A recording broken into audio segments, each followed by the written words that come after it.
For the briefest of times, I had a guardian angel. Wasn't even mine, came to me by mistake, but it saved me anyway, and I'm not letting it go to waste.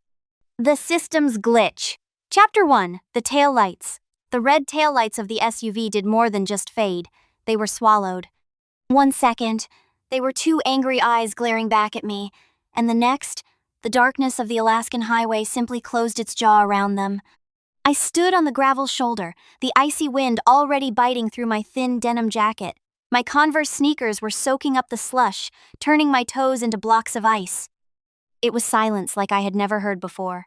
A heavy, oppressive silence that felt like a physical weight pressing against my eardrums. "Mom?" I whispered, the word ripped away by the wind before it fully left my lips. I corrected myself immediately. Stepmom, Brenda was never my mother. A mother doesn't pull over on the Dalton Highway, one of the most dangerous roads in the world, and tell a 17-year-old to get out and think about her attitude before driving off. I checked my pockets, a frantic pat-down that I already knew was futile. My phone was in the center console of the car. My wallet was in my backpack, which was in the back seat. I had nothing.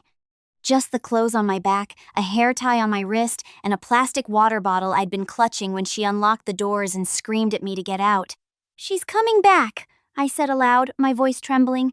"She has to come back. This is murder if she doesn't. Dad will kill her." Another lie.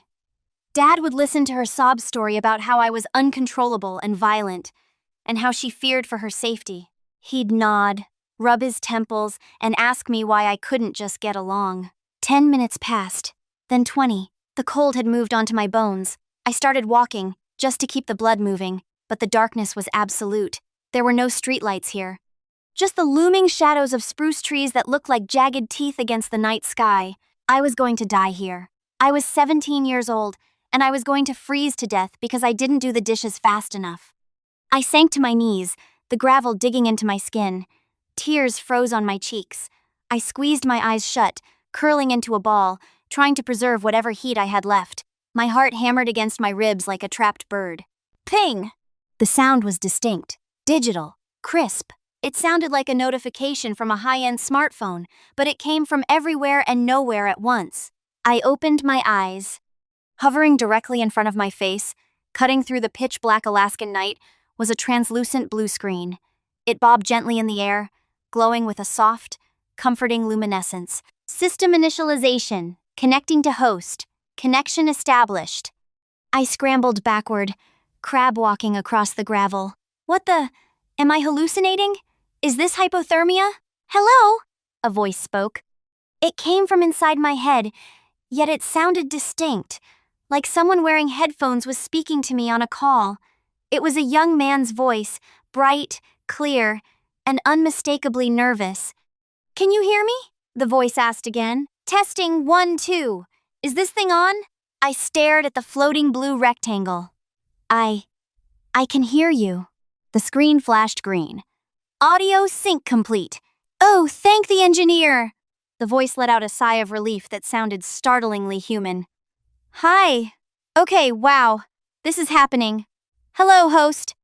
I am System Unit 74B, but you can just call me 7, or Sis, or Your Eminence, if you're feeling fancy, kidding. I'm assigned to assist you in your upcoming trajectory toward..." A sound of shuffling papers echoed in my mind. "Toward becoming the beacon of oncology and the savior of public health. We have a lot of work to do to prepare for the global pharmaceutical war of 2035, but don't worry, I've read the manual twice. We are going to crush those patents." I blinked, the wind whipping my hair into my face. Oncology? What? I'm failing biology. I want to be a graphic designer. The screen flickered. The blue light dimmed for a second. "Excuse me?" the voice asked, losing a bit of its pep. "But you're Laurel Hannigan, right? Future genius? IQ of 160? Destiny written in the stars?" "No," I chattered, my teeth clicking together. "My name is Lauren Hannigan, Lauren. Silence. The blue screen turned a menacing shade of red for a split second before reverting to blue. "Oh no," the voice whispered. "Oh no, no, no. Lauren, with an N?" "Yes, but the coordinates, the genetic marker. They were supposed to be for Laurel. She lives in... Oh, God. The voice sounded like someone who had just realized they deleted the company database on their first day of work. She lives in Delaware. You are in... Alaska? Yes! I cried out, the reality of my situation crashing back down on me. I'm in Alaska, I'm freezing, and my stepmother just dumped me on the highway. I have the wrong Hannigan. I have the wrong Hannigan, the system muttered. I'm going to get fired. Scrap that. I'm going to get decompiled. I'm an intern. This is my first assignment. Hey! I shouted at the screen. You think you have it bad? I'm going to die. The system went silent for a moment. Then, the voice returned, softer this time. You're really in danger? Look around, I screamed, gesturing to the void of snow and ice. She left me. Brenda left me here with nothing. I explained everything that had just happened. The abandonment, the cold, the fact that I had no chance of surviving. The screen began to vibrate, slowly turning into a bright, vibrant orange-red. And, I kid you not, I could hear a rising, high-pitched sound, much like a kettle's whistle. That bitch! The system shouted, the voice cracking with indignation. She just left you? In sub-zero temperatures? Because of a dirty dish dispute? Yes. That is, effed up in so many ways. I can't believe it. She's so lucky I don't have hands, or I would use them to strangle her. The system sounded genuinely furious, like a friend hearing gossip about an ex. Okay, Lauren, listen to me. I'm not supposed to be here. I'm supposed to be in Delaware making a cure for cancer happen, but I can't just leave you here. Please help me, I begged, my energy fading. I'm so cold. Right. Survival. Priority 1. The sound of rapid page turning filled my head, like someone speed reading a dictionary. Okay, since you aren't the designated host, I can't give you the medical Prodigy starter pack. And I can't give you the infinite funding perk. Damn it. I'm locked out of the main database. My heart sank. So you can't do anything? I didn't say that. I just have to be creative. Look, a system operates on an equivalent exchange protocol. I can't just give you things, but I can trade. Do you have anything? Money, jewelry, intellectual property? I have a half-empty water bottle and a hair tie, I said, holding them up with shaking hands. Okay, we can work with that. The screen shifted. A menu appeared. Trade offer detected. Item. Plastic water bottle, partially filled. Item. Elastic hairband, black. Valuation calculation. Come on, give me a good rate, the system muttered to himself. Market value implies scarcity. You're in a desert of ice. Water is. Okay, I'm fudging the numbers. I'm marking them as vintage collectibles. Accepted. Points awarded, 50. The bottle and the hair tie vanished from my hands. They dissolved into pixels and were sucked into the screen. 50 points, I whispered. Is that good? It's terrible, the system admitted cheerfully. Usually curing a minor disease gets you 1,000, but for a hair tie, it's a heist. Now, look at the store. The screen changed again. It looked like an online shopping interface, but most of the items were grayed out. Cure for malaria, 500,000 points. Stock market prediction algorithm, 200,000 points. Filter by survival, the system instructed. The list shrank. Basic fire starting kit, consumable, 10 points. Thermal blanket standard, 20 points. Basic shelter construction, knowledge download, 15 points. Bear repellent, 30 points. I need warmth, I said, and I need to not be out in the open. Buy the fire kit and the shelter knowledge, the system advised. That's 25 points. You have 25 left. Save them for emergency food or water. I reached out and tapped the screen. It felt like touching cold glass. Purchase complete. A small cardboard box materialized in my hand. Simultaneously, a sharp headache spiked behind my eyes. I gasped, clutching my temples. Images flooded my mind, not memories but instructions. I suddenly knew how to weave spruce branches to create insulation. I knew how to dig a snow trench to block the wind. I knew which deadwood would burn best. It was like I had spent years in the Boy Scouts, but the knowledge had been injected in a millisecond. Whoa, I breathed. Cool, right? The system sounded proud. Now, move. You need to get out of the wind before your core temperature drops any further. I moved. Guided by the new knowledge, I scrambled up the embankment toward the tree line. I found a cluster of spruce trees with low-hanging branches. My hands, though numb, knew exactly what to do. I broke off dead branches, clearing a space in the snow. I piled pine needles. I opened the box. Matches, a striker, tinder. 5 minutes later, a small controlled fire was crackling in the shelter of the trees. The heat hit my face, and I almost sobbed with relief. I wrapped my jacket tighter around me, sitting as close to the flames as I dared. New mission generated. Survive the night. Reward, 500 points. I made that up, the system whispered conspiratorially. Usually missions are generated by the central mainframe, but since I'm technically offline regarding my supervisors, I can act as the local admin. If you live until sunrise, I can justify giving you a payout as a tutorial bonuses. Thank you, I said, staring into the fire. Why are you helping me? If you're going to get in trouble? Because Brenda is the worst, the system said simply. And because, honestly, I was nervous about meeting Laurel. She's a genius. She probably doesn't even need me. But you needed me, and I think I like being needed.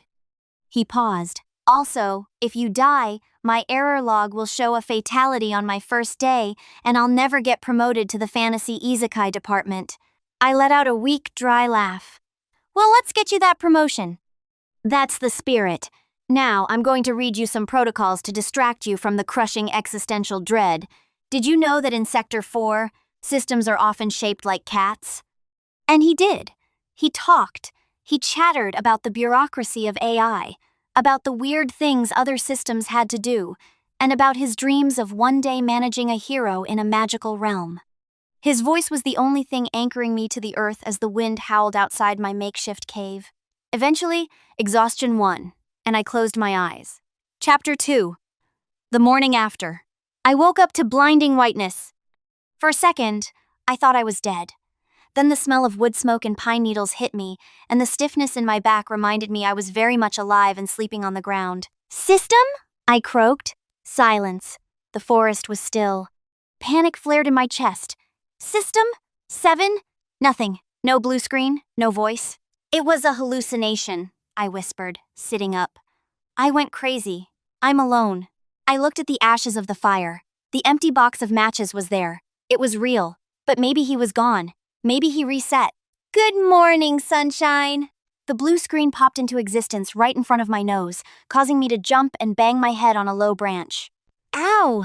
Sorry! The screen bobbed apologetically.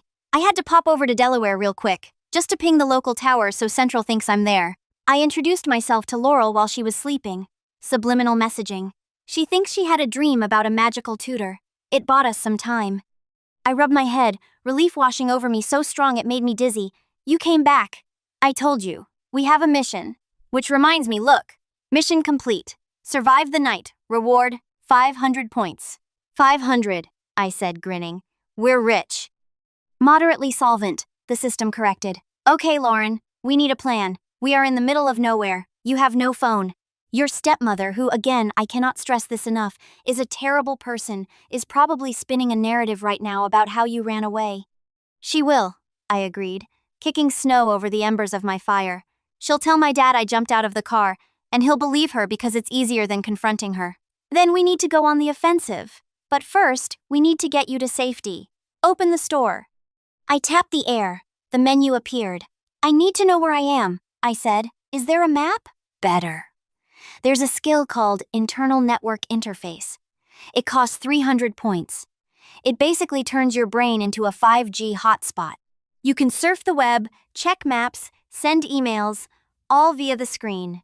Buy it. Purchase complete. A sensation like cold water rushing down my spine made me shiver.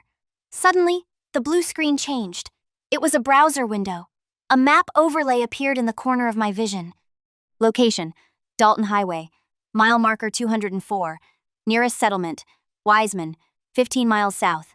Nearest service station, 8 miles south. 8 miles, I said. I can walk 8 miles. In this weather, you'll need calories, the system noted. We have 225 points left. I bought a high-calorie nutrient bar, 5 points, and a self-refilling water flask, basics 50 points. The flask was heavy and metallic. I drank greedily. Okay, I said, wiping my mouth. I can navigate, but I need help. Real help. Call the police? The system suggested. If I call the police, they call my dad. My dad calls Brenda. Brenda says I'm lying and mentally unstable. She's done it before. I need someone who hates Brenda as much as I do. I pulled up the email interface on the screen. My fingers typed on a holographic keyboard. Grandma, I said. My mother's mother lived in Fairbanks.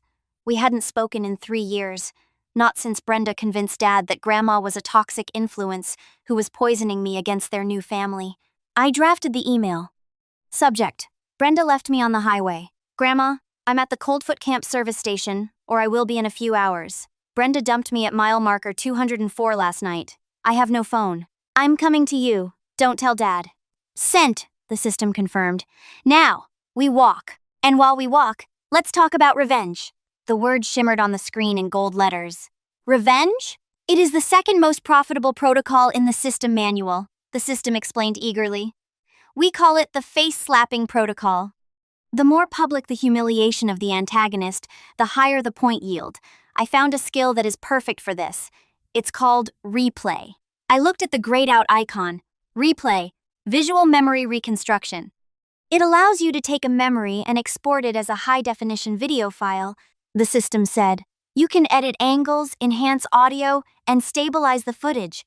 Basically, we can turn your memory of last night into a 4K movie. And post it. I realized, a cold smile touching my lips. Exactly.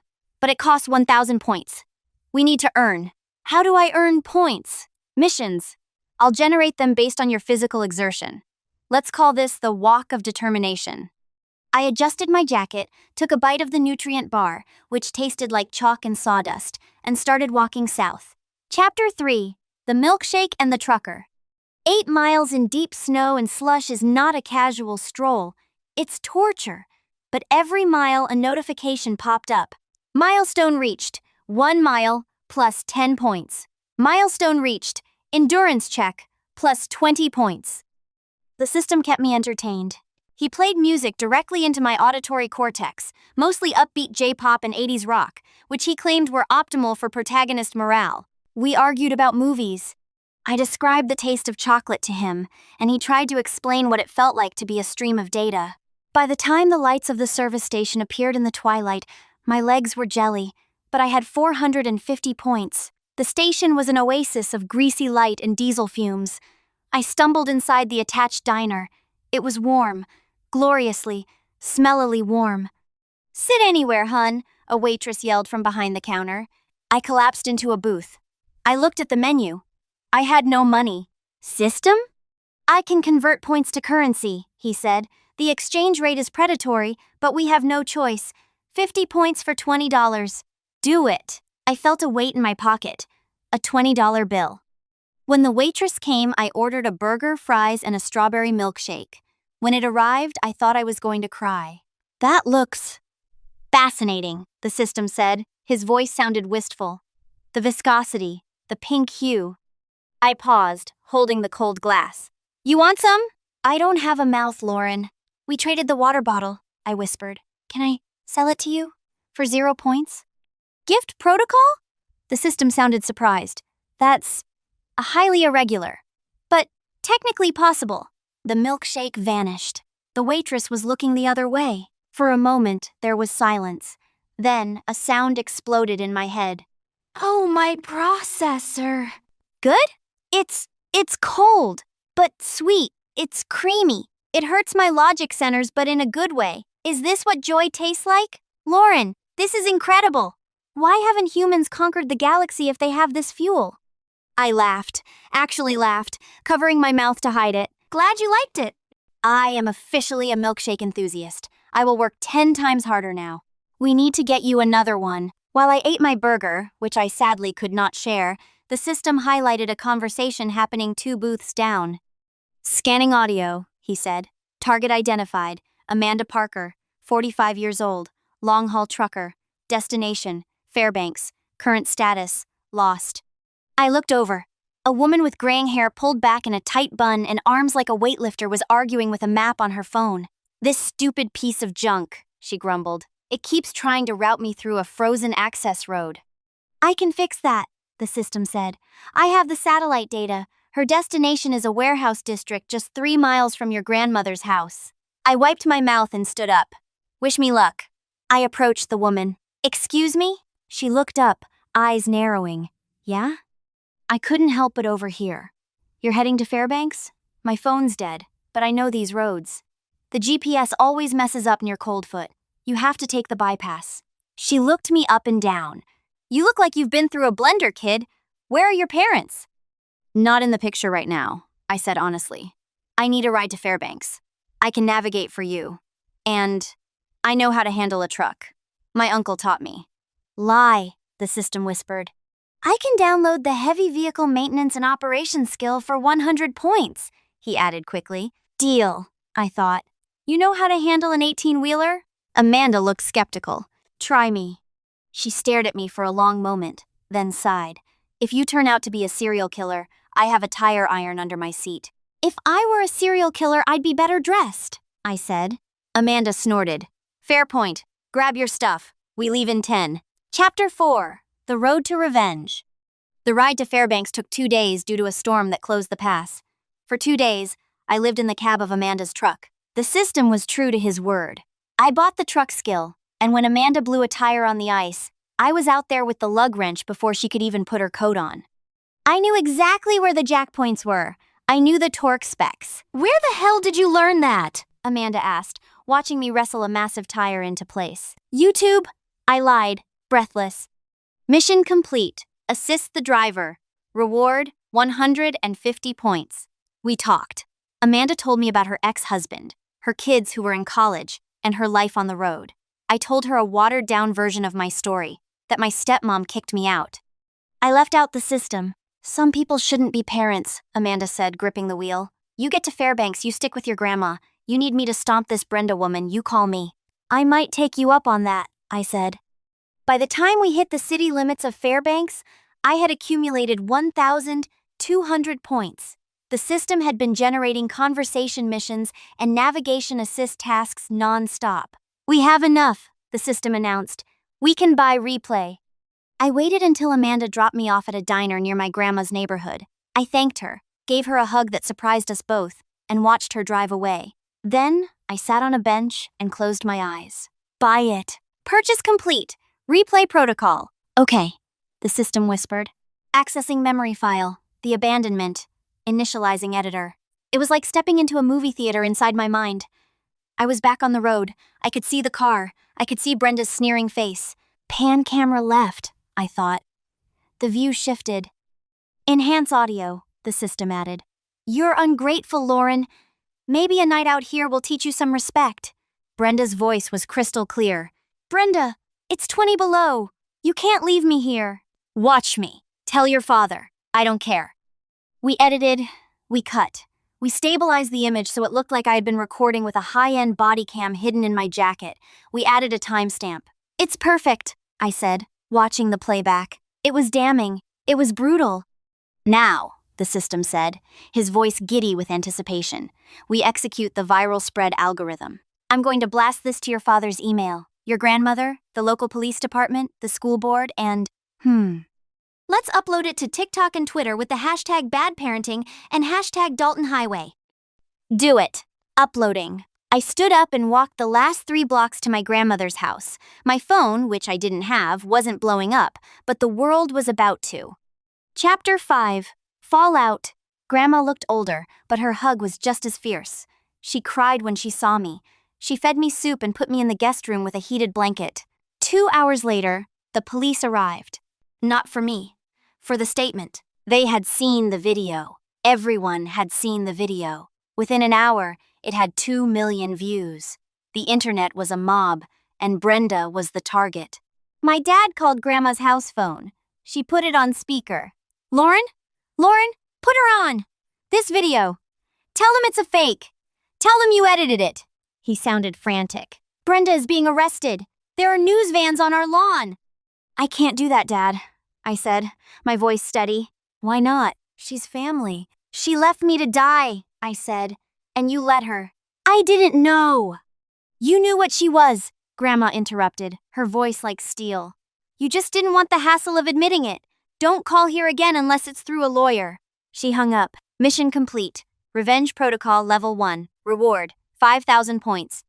5,000! The system cheered. We can buy the beginner stock market skill now. Or advanced self-defense. Or... Oh, God. What? I asked mentally. The connection, the system said, his voice fading slightly. The central hub. They found me. They realized I'm not in Delaware. My stomach dropped. What does that mean? It means they're recalling me. I have to go to Laurel. If I don't, they'll wipe my memory. I sat on the edge of the bed. Now? Yeah, like, right now. The blue screen flickered, losing its resolution. Lauren, you get to keep the skills. And the points. I transferred the remaining balance to your bank account skill. It's a lot of money. I don't care about the money, I whispered. I'm going to miss you. You saved my life. You saved yourself, the system said softly. I just provided the matches. You lit the fire. The screen began to dissolve into particles of light. Hey, system? Yeah? When you meet the real Laurel, tell her to cure cancer fast. I'm rooting for her. I will. And Lauren? Yeah? Thanks for the milkshake. And then, the blue light vanished. The silence returned to the room, but this time, instead of heavy, it was peaceful. I was safe. I was rich, apparently, and Brenda was in jail. I closed my eyes and slept without dreaming. Epilogue, 10 years later. Laurel Hannigan sat in the interrogation room of the Boston precinct, her head in her hands. She was exhausted. The class action lawsuit against Chimera Pharmaceuticals had dragged on for 18 months. They had thrown everything at her. Slander, lawsuits, threats. And now, her daughter was missing. Her ex-husband, a man bought and paid for by Chimera's lawyers, had taken Claire. The police said it was a civil matter. They said they couldn't track him. Damn it, Laurel hissed. System, please tell me you have something. I'm trying, Laurel. The familiar, anxious voice of the system echoed in her mind. I've accessed every phone, every satellite, every security camera, but they're being extremely careful. I can't find a single trace. The door to the precinct squad room opened. The hum of conversation died instantly. A woman walked in. She was wearing a tailored charcoal suit that cost more than a Honda Civic. Her hair was cut into a sharp, stylish bob. She moved with a fluid, dangerous grace, holding a takeaway coffee cup in one hand and a thick manila folder in the other. Can I help you, ma'am? A sergeant asked, stepping in her path. The woman didn't stop. She simply sidestepped him, her eyes scanning the room until they locked on Laurel. Behind her, the whispers began. Was that? Yeah, the gravedigger. I know. Private investigator. Expensive. If something is buried, she finds it. Heard she was the one who recorded the video on the dirty senator, you know? The one where he's bragging all his crimes to his mistress while in bed? The woman pulled a chair out opposite Laurel and sat down. She slid the manila folder across the table. These are the coordinates of a low-tech survivalist community in South Dakota. You'll find Claire there, the woman said. Her voice was calm, authoritative. My team has already talked to the community leaders. They don't want a child kidnapper to tarnish their reputation and have already performed a citizen's arrest. The police are en route now. Your ex-husband accepted a wire transfer of $500,000 from a shell company linked to Chimera Pharma yesterday. The receipt is in the folder. Laurel stared at the woman, stunned. She opened the folder. Photos, bank statements, GPS coordinates. It was everything. I don't understand, Laurel stammered. I didn't hire you. I can't afford you. Pro bono, the woman said. She took a sip of her coffee. Why? The woman smiled. It was a small, knowing smile. Let's just say I'm repaying a debt to an old mutual friend. Laurel frowned. A friend? The woman stood up, smoothing her suit jacket. Yes, he helped me out of a cold spot a long time ago. She turned to leave, her heels clicking on the linoleum floor. At the doorway, she paused and looked back over her shoulder. Oh, and Laurel? Yes? The woman's eyes twinkled with amusement. Tell your system to give me a call when he's off the clock. I figured out how to make those strawberry milkshakes he likes so much. Laurel sat frozen. Inside her head, a digital voice shrieked so loud it nearly deafened her. Lauren! Is that Lauren? Oh my God, she looks so cool! Ask her if she has the milkshake now. Ask her. Laurel looked at the door, then down at the file that had saved her daughter. And for the first time in years, she felt like she wasn't battling the world alone. The end. If you enjoyed this quick escape, hit the subscribe button for new stories twice a week. Until then, I'll see you at the next flip of the pages.